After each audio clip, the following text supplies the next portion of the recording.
Ukrepi za lažje usklajevanje družinskega in poklicnega življenja so pomembni tako za ženske kot za moške. Za ženske so zlasti pomembni zato, ker omogočajo ženskam neodvisnost, ekonomsko neodvisnost in vključevanje na trg dela. Za moške po drugi strani pa so pomembni ravno z vidika skrbi za otroke, vključenosti v skrb za otroke in vključenosti v družinsko življenje. Opažamo namreč zlasti v zadnjem času, da očetje izražajo vse več želja, vse več interesa, da bi bili več z otroki in več z družinami. Vendar pa naletijo glede tega na veliko stereotipov in predsodkov, nekateri v svojem delovnem okolju, še zlasti pa v ožjem okolju, kjer so prisotni razni stereotipi o tem, kaj naj bi očka oziroma mož počel.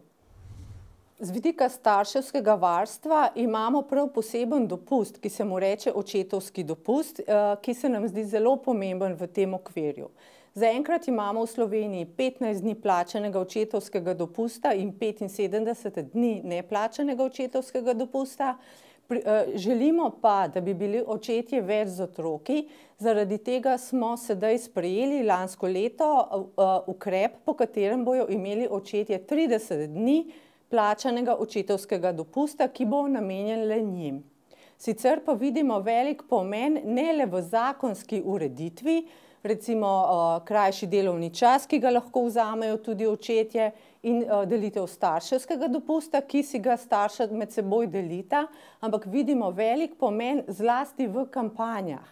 Namreč na mnogih področjih so očetje in mame izenačeni, veliko več pa se teh ukrepov poslužujejo mame. Tukaj bi izpostavila zlasti dopust za nego otroka, ko je ta bolan. Opažamo, da še vedno so matere v velikem delu tiste, ki ostanejo doma z otrokom, medtem ko se pogosto pri očetih sploh ne pomisli na to, da bi ostali lahko doma tudi oni.